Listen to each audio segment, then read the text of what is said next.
Hello and welcome to Boomer Live. Today I'm here with Adidev Guru to talk about the UCL final.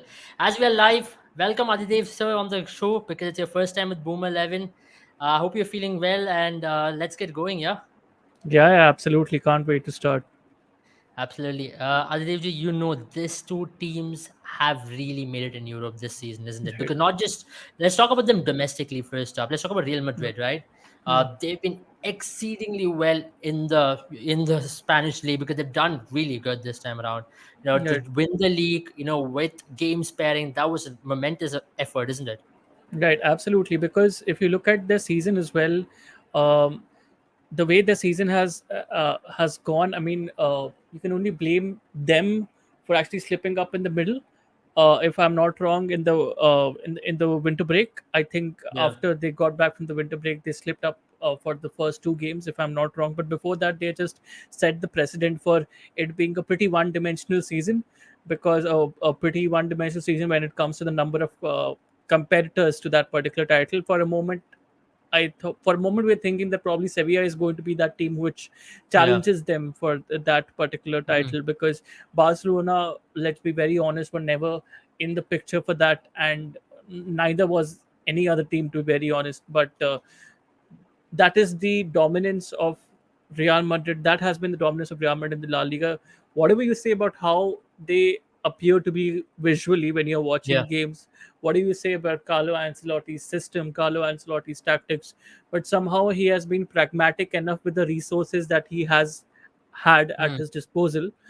Because if Mm. you're looking at this whole Mbappe saga, and if you're looking at the fact that there were all of the all of the transfer activities and Mm. all of the surplus that is there in with Real Madrid currently, Yeah. all Yeah. of that was put into the market so as to actually get funds to get Mbappe into the system.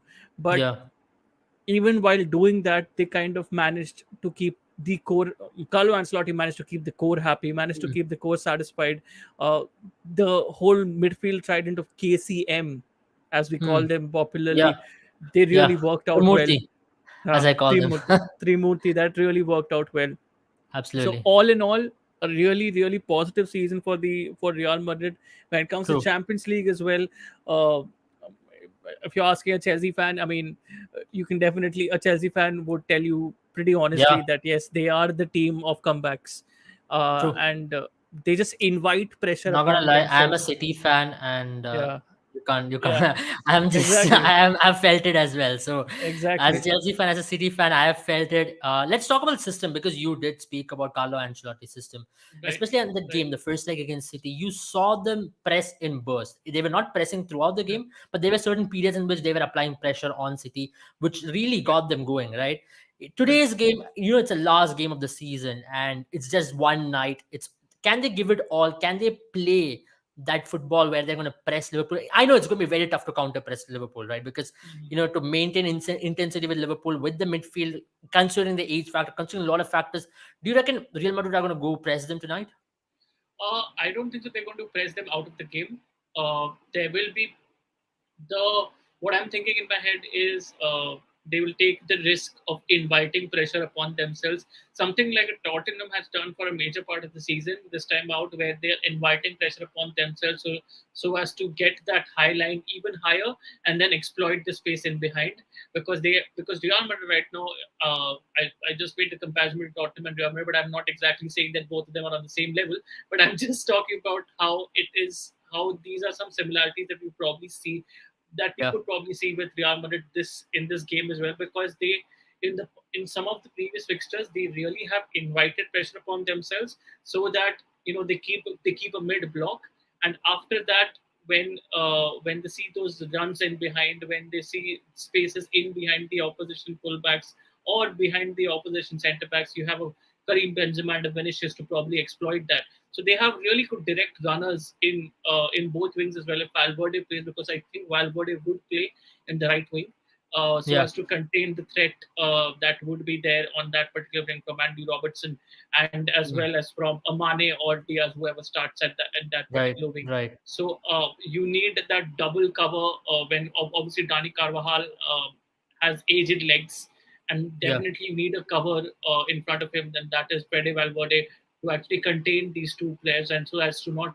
let I mean, Dani Fede Carvajal be Valverde has been overloaded with this. insane. I mean, the kind of work rate he has Exactly. put in through the season, the way he just doesn't stop running, isn't it? Because every time, especially the game against City and even the game against Chelsea, the way in Yeah. which he puts in those effort, he's a workhorse. The definition of workhorse this season has been him because you are putting him in a position which is not quite used to him. He's playing right wing, but then he has exceeded that position as well, really well, isn't it?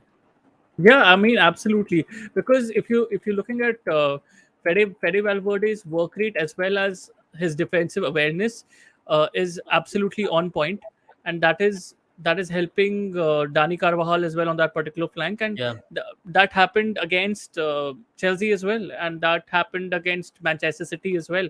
So I think that is if there's that saying, right? If it's ain't broke, don't change it. So right. it's as simple as that. They would not want to actually tinker with that midfield as well. Mm, Bring Camavinga into the picture. I don't think they would want to do that. I think Camavinga, they would want to keep him as a trump card if probably they feel that it's still deadlocked, or if they are behind at the 60th or 65th minute mark. Yeah, mm, Camavinga would come into the picture. But I right, think from a system point of view, it's all about inviting the pressure upon themselves, right. pressing Real Madrid in their own half. But when the ball comes to the midfield, sit back, keep a mid block, let Liverpool's highline come on to you, and Yeah. then exploit the space in behind. I mean, that's why you reckon today, someone like Vinicius is going to be such a key factor. The high line which Liverpool maintains, and also Trent, though he in the offensive phase, he's been really good. In the defensive phase against a pacey Vinicius, you reckon that's going to be a major challenge for him? Uh, Absolutely, because if you're looking at that particular wing as well, I think what would happen here is if Thiago is fit enough to play Right. in this particular fixture, Mm, Thiago would be the one who would probably be slotting on the left half space right. right behind, to actually be level with the defense, because he likes to do that a lot this season, giving Andy Robertson the license to bomb Right. forward, and that gives kind of Trent the license to bomb forward as well, because then it makes a three-man defense Mm, while Liverpool are in possession. you're So right. that when it's a three-man defense at that particular point, Jordan Henderson can, if they're caught out of possession, if they're caught out of possession up front, it probably gives the Jordan Henderson to probably cover up for Trent at that particular space, and you can't question Jordan and Henderson's influence in that three as well. If you have Right. three, Right. Jordan Henderson, Fabinho, Thiago, because I think Right. I am envisioning that's the three that they would go for. So if you Right. have that three with you, that three is a very controlled three to actually give Trent Alexander Arnold the license to roam forward, create spaces for himself and as for Salah too, because once he roams forward, there's this one stat that I would want to talk about Trent Alexander-Arnold is Yeah. he's made the most number of progressive passes in open play in the league this season. Right. So if you talk about that particular standard, and you also talk about the fact that many of his touches in the opposition half have been around or inside the D area, Right. so that also brings things into perspective, that he's trying to drag defenders out of Salah's way, so that Salah Right. can get a lot of greens to actually travel onto. That is Mm, going that is going to be, okay. I think, plan A for Right. Liverpool. Outscoring, that's why I say outscoring the opposition is also a good way to probably go about it, Absolutely. and Yeah. uh, and I think that this could be the scene. But even if he's vacating spaces behind, I think there will be a lot of onus on Jordan Henderson, and also on and also on Joel Matip. Not exactly Virgil Van Dijk, because Virgil Van Dijk Yeah. would be on the other side, You think but Joel Matip is going to start today ahead of I think Konate? I think Right. because Joel Matip, again, you would need a ball progressor from the back as well.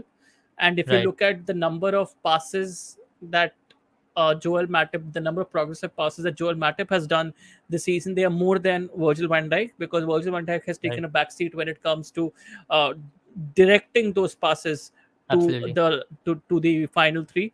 So I think that is he could be the difference maker in that case, because if I'm seeing that Real Madrid are keeping a mid block, and if you Absolutely. have to release someone on the wings, you would need two ball playing defenders to do that. Because Right. both of them can get those diagonal balls in for a Mane or Luis Mm, Diaz or a Salah on this hand, mm, on mm. this end to probably latch onto. I mean, you didn't mention about Jordan Henderson earlier on, right? And there has been a mixed opinion from the Liverpool fans. Some people want Naby to play because he's more creative up front, and some Right. people are like, "What does Henderson really bring into the table?" Because many people are unable to identify what he really brings. I know his leadership is one of the most essential factor. His defensive acumen, though, is now aged, and though let's speak about his pressing as well, right? He's not Hmm. as strong in pressing Yeah. as he was like maybe 3 years ago in that UCL of 2019, 2018. He has put an age on his legs, but still, would you really go in at Henderson in that position or Naby Keita? Because Naby Keita is really creative up front, and against Real True. Madrid, you want to get those chances as well. So it's going to be an interesting conundrum, which Liverpool really Yeah, has to answer. definitely, because I went for a Henderson there because uh, I wanted to be a little bit more safer. I know you have a Mm, Fabinho behind to cover up yeah. on the right hand side. That's there. But when you look at how the three have connected, Henderson, Trent, and Salah, whenever they have Mm, played together on that particular space, it's kind of better than the last three seasons. That the connection between those three on that right. right wing has been better than the last two seasons that they all these three have played together. So I Mm, mean, that is something that can benefit them. And when it comes to vision, Thiago is already dropping back. So whenever Thiago has time to look up, that is where he's dangerous, because because his body shifts are also very nice, and his dummy passes via breaking the line passes are very nice as well. So I think when it comes to creativity, Thiago right. can still give you that creativity. Uh, Ideally, I would like a shield of two beside Thiago, Right. defensive Right. shield of two, and that is for me Henderson and Fabinho. If you Mm, play on Naby Keita, he's not exactly as combative as a Jordan Henderson. I absolutely. would not Absolutely. say I would not equate being combative to being an active presser. I'm just saying Right. being combative as being a person who would probably make tactical Right. fouls. To be very honest, so Right. I think Right. making tactical fouls in the middle of the pitch, breaking up the play in the middle of the pitch, that is something that probably Jordan Henderson can definitely do. Right, right. Let's speak about Mane, right? There's a lot of rumors that this is going to be his last game with Liverpool as well. Right. Maybe he's on the verge of moving out. We not know about that. There's a lot of speculation. Maybe he's going to buy in.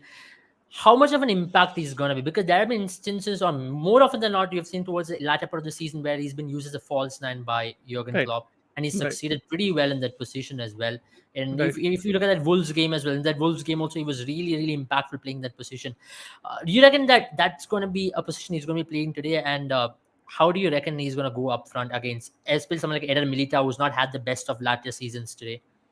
I think what Sadio Mane brings to the table, the difference between a Sadio Mane and Diogo Jota and a Roberto Firmino. Sadio Mane, if I put him in an A bracket, and I'm just differentiating between them, not according to levels, but I'm just saying if I put him in one bracket and I put Diogo Jota and Roberto Firmino in the other bracket, Diogo Jota and Roberto Firmino actually come a lot deeper during Liverpool's build up to actually receive the ball. What Sadio Mane does is when somebody is driving, when a Liverpool player is driving at the opposition, Sadio Mane stretches the back line. So Sadio Mane stretches the back line so as to give that Liverpool player who's actually driving with the ball a lot of space to move on to. And Right, I think that has been working really well for Liverpool, because that is the plan B that they are moving towards, because right. they really do have some dynamic midfielders and some dynamic wing backs to actually exploit that Mm, particular space, and mm, they really do have some really dynamic inside forwards to exploit that particular space. So right, if, right, let's say, a Diaz is actually moving in that left half space, driving right, towards defense, if you give Luis Diaz the chance to probably to have a lot of space to work into, he's going to be really dangerous. And that's what Sadio Mane does off the ball. When he doesn't have possession of the ball, right, he just right, runs off the shoulder, or he keeps the last line of the defense pretty much occupied with him, so that they don't exactly have to engage their attention on the person who is right. in possession of the ball. So that is Absolutely. exactly why I feel that starting Sadio Mane in that centre forward position with Diaz and Salah together would be quite beneficial for Liverpool. Absolutely. Let's speak about both the teams from a general perspective, right? Both the teams have got Right, great record in Europe when it comes to never giving up because they both are right. known as comeback kings in their respective faces. Real Madrid, this is not a two leg tie. You have to Mhm. do it. Whatever they have to do, they have to do it within this game itself.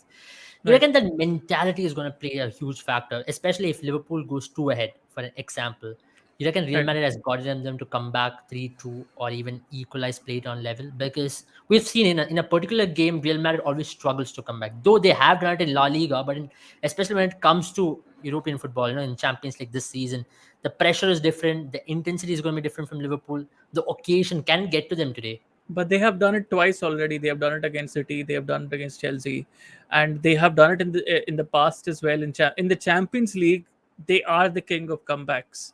When it comes to the Champions League, not just this season, but previously, history does say that Yes, absolutely. have Correct. Real Madrid haven't really slipped up when it comes to making comebacks. So even if, let's say, Liverpool are 2-0 up, they will not consider themselves pretty safe at that juncture, because they know what Real Madrid are capable of. They've seen what they have done in the past few It's the games. sheer mentality because we're talking about comebacks when they're coming in. It's like a historical thing, right? You're part of Yeah, that dressing room. You're part of that mentality. You're part of that exactly, badge where people exactly. have done it before. It's that belief where like these people have done it previously. We can do it again. Yeah, Is that where the driving force comes for comebacks as exactly, such? exactly. Because you're playing for a club which is one of the most successful clubs in Europe, hands down. All right, which has one of the like the most European trophies currently. If I'm not wrong, I could be wrong, but I don't think so. I'm wrong here. So I Yeah, mean, you the are most correct. yeah, the most European trophies in the cabinet. So I mean, you're playing for that particular club right now.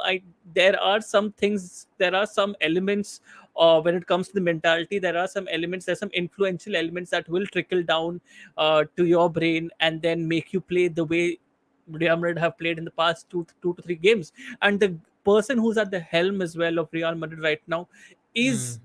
is a very critical component of that particular influence, because he has definitely seen it. He has definitely seen these things happening through his own eyes. He Hmm. has Real Madrid matlab, etched in him properly. Absolutely. Yeah. He is a Madridista. All in Yeah. all, he's a definite Madridista all in Yeah. all. So I Yeah. mean, if you have that person at the helm, you you should not be scared about the mentality aspect of it, because that's what happens with Real Madrid as well.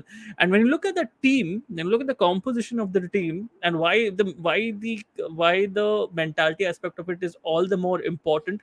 Because when you look at the composition of the team, you will not say that, okay, this is a Galactico. Yeah. Right.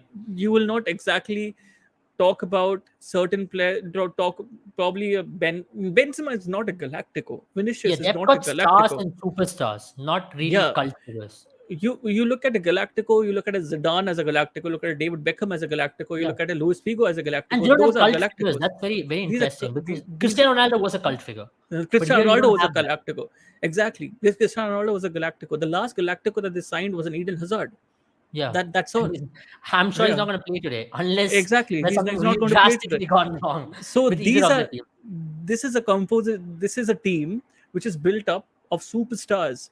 It's a era defining Yeah. it's a era defining team currently, which is doing absolutely well. But the only thing that's actually going really good for them right now, obviously the team is playing really well, but what is a little bit better is that never give up attitude that this team has. That's the only thing Yeah. that hasn't changed. But when you look at the whole composition of the team, it has completely changed from its historical sense. Absolutely. I mean, it's very interesting because you mentioned about these stars. Rodrigo, I bet at the start of the season, nobody would have really rated him to be the player right Exactly. now, what he is. Look at the Exactly. impact he has made. Just not in the Exactly. last couple of games in the clutch situations, he's come out there and delivered for Hmm. the team. And that's just hallmark of a team and the mentality is what I feel. Let's talk about Liverpool right now, right? There's Hmm. always this extra bit of motivation to take the revenge of 2018, but at the same time, it could be an added pressure also, right? Because last time around they did meet in the last year's quarterfinal as well, where they did not, where things did not go as per planning. They did fail because you can say Liverpool did not have the backline as they have now. They did not have Virgil van Dijk. The Joel Matip was not there. But right now they have a full set of squad, maybe even better than 2018. But Hmm. do you reckon that added pressure can get to Liverpool at this very stage? Because some of the players would want to prove a point, especially someone like Mohamed Salah. He's been Right. really raving about playing Real Madrid in the final, even before that Right. second leg tie against City, right? He wanted to Right. play Real Madrid in the final to prove a point. You reckon Right. that could possibly get to them and also the entire team at large? There's a possibility of that. Definitely, there's a possibility of that. But when I'm looking at this Liverpool side, they are the most complete side I've seen when it comes to Liverpool in the past 3 seasons. So if Liverpool have to compare themselves in the past three with the side that they have had in the past 3 seasons, this is the most complete side that they have. Basically, probably because if you look at some of their numbers in the league season as well, if you look at the goal difference as well, plus 55, that's the goal difference with which they won the league Yeah, this season. yeah, If you look at the league 2018-19, if I'm not wrong, the 2018-19 league, when they just lost one game, the mm, goal difference at that particular point of time was plus 44. There right, is a huge that is just one stat that I'm explaining here, but that exactly supports my claim that they are a pretty all-round squad this season. yeah, The only thing that probably is different between them and Real Madrid is the is the is the tendency, or let's say is the speciality, is that comeback speciality. Yes, they have made comebacks, but they have slipped up a lot. right, They've slipped up a lot as well. Real Madrid too have slipped up a lot, but not exactly at crucial junctures. right. Liverpool, on the other hand, I'll talk as a Chelsea fan right now. Huge credit to Chelsea, but we actually took Liverpool To uh, two to penalties. two penalties when we definitely were thinking that we are not the favorites at all. This would end Yeah, in regulation time. So right. these are things that a Liverpool fan should be worried about in some sense. But I'm pretty much nitpicking here, But to be very just honest. to bring that game into context, both the times, if you give those kind of chance to Real Madrid today, Yeah, Chelsea did get, I think 4 or 5 chances in both the yeah, finals together. If yeah. you give those kind of chances to Real Madrid today, they will be clinical today, isn't it? Especially someone they like a they Benzema. they will be clinical with the form that Rodrigo is also in the Champions League. I think they will be, but I don't think Rodrigo will play first team. I Yeah, don't think that Rodrigo will start because it will be Fede Valverde on that wing. But if Rodrigo does come on from the bench and he's given those chances, Karim Benzema just needs one chance to probably finish off things. So I mean, yes, right. there is the possibility of that. But as I said in the beginning of this podcast, it's all about inviting pressure on them. That will be the tactic, inviting pressure on them from Liverpool, get that high line higher, and then we just get in behind that defense. Absolutely. Having said that, let's go to the final segment. Let's speak about predictions. Adidevji, who do you reckon has got that edge? Just give me that percentage and what will be a possible score line today. I think I'll just make my prediction straight away. I think Real Madrid will win. I Yeah. think I think Madrid will win this game. It would both teams on the score sheet, and I think this could be down to extra time, 3-2. 3-2, that's going to be a goal fest. I I think mean, it just could want to be a ask you goal one fest. Yeah. last question. If Liverpool doesn't win the UCL now, would you consider their season to be a very mediocre one? I know they won 2 League Cups. Domestic Right. Cups, yeah, we do count them. But we've seen it often, FA Cup and Carabao Cup. It does not get the recognition as a Premier League or a Exactly. Champions League, right? So Right. would you Right. consider their season to be a mediocre season? This would be a very subjective. This would be a very subjective thing to consider, because whoever is a football fan would definitely look at the performances on the pitch. They lost the Right, Premier League by a solitary point, so I right. wouldn't exactly say that it's like a huge loss. They and when I'm looking at the Champions League as well, they went to the Champions League final by somewhere down the line. If you look at the journeys of both teams, that's another point where I would want to talk about is the journeys of both teams to the finals. Real Madrid have had a considerably tougher journey than Liverpool. But then my point here is, if you look at Liverpool's group, it was much harder, right? Yes. They played against the current champions of Italy.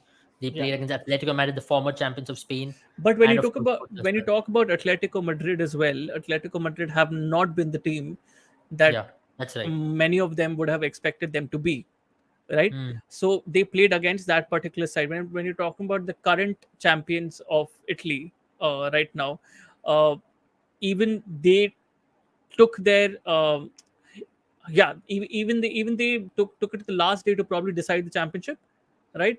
So they yeah, they're playing against that particularly. But when I'm talking about Real Madrid here, they played against Manchester City, probably one of the best teams that you can see Yep. visually Right. playing. Right, that's they played against that team. They played against the UEFA Champions League holders, or that Yeah. we would be displaced today.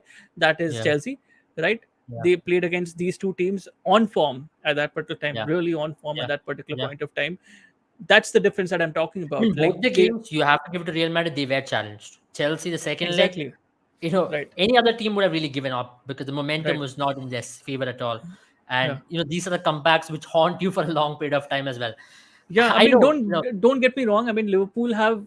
I'm not saying they have had an easy path, but I'm yeah, just saying it has been a considerably tougher for Real Madrid to come to the final, right, and right, that's. But in the end, even if Liverpool loses the final, I don't think so. It's a disappointing season because, as right, I said, they have pushed pushed way harder than yeah, any other team in Europe to actually mhm, get that trophy.